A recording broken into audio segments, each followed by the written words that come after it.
হ্যাঁ everyone, good evening সবাইকে। তো তোমরা সবাই কেমন আছো? আশা করছি ভালো আছো। তো আমার নতুন একটা ভিডিওতে তোমাদেরকে ওয়েলকাম জানাই। আমি বিকালবেলা গিয়েছিলাম মায়েদের ঘরে। মা ফোন করেছিল মায়েদের বাড়িতে যাওয়ার জন্য। মা বলছে একটা স্লাইন দিয়ে যে আমার শরীরটা ভালো নেই। আজকে তো অনেক রৌদ্র হয়েছিল, তো আমি যাওয়ার সময় ঘর থেকে বের হয়ে ছাগলগুলোকে একটু ছায়াতে বেঁধে দিয়ে গিয়েছিলাম। তো তারপরে মায়েদের বাড়িতে চলে গেলাম। মায়েদের বাড়িতে গিয়ে প্রথমে আমি স্লাইনটা বের করে ভেঙে নিয়েছিলাম। তারপরে ইঞ্জেকশনটাকে গুলে নিয়েছি।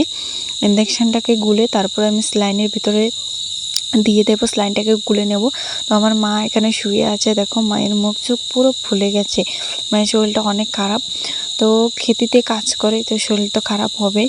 তো আমার বাবা নেই, তো বাবা থাকলে তো আর এত কষ্ট করতে হতো না, তো মাকে এতটাও কষ্ট করতে হতো না। তো এখন স্লাইন দিয়েছি, তারপরে আবার দেখি বিকেলবেলা উঠে খেতেতে চলে গেছে। তো কেমনে শরীরটা ভালো হবে বলো? দেখো এখানে আমি স্লাইনটা দিয়ে দিয়েছি। স্লাইন দিয়ে তারপরে দেখি ভাই পুজো টুজো দিচ্ছে। বোন গিয়েছিল স্কুলে, বাড়িতে কেউ নেই। মা শুয়ে আছিল সারাদিন। ভাই দেখি পুজো দিচ্ছে স্কুল থেকে এসে, ভাই এক্সাম দিয়ে এসে তারপরে পুজো দিচ্ছে।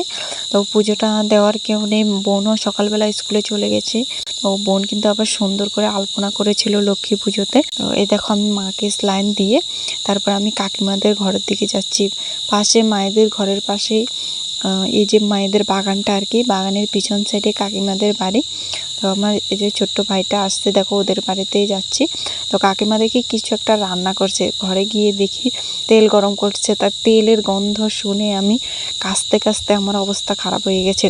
তেলের সরষের তেলের গন্ধটা এত খারাপ, আমি সহ্য করতে পারি না। আমার পুরো নাকের তেল্লাতে উঠে গেছে কাশি। তো কাঁচতে কাঁচতে গিয়ে বড় ঘরে গেলাম। বড় ঘরে গিয়ে দেখি ভাই এখানে মোবাইল দেখছে, ভাইয়ের সাথে শয়তানি করে বাড়ি চলে আসছি। তো এই ভিডিওটা যদি ভালো লেগে থাকে একটা লাইক কমেন্ট শেয়ার করে দেবে। তো নেক্সট কোনো ব্লগে দেখা হবে। Bye bye.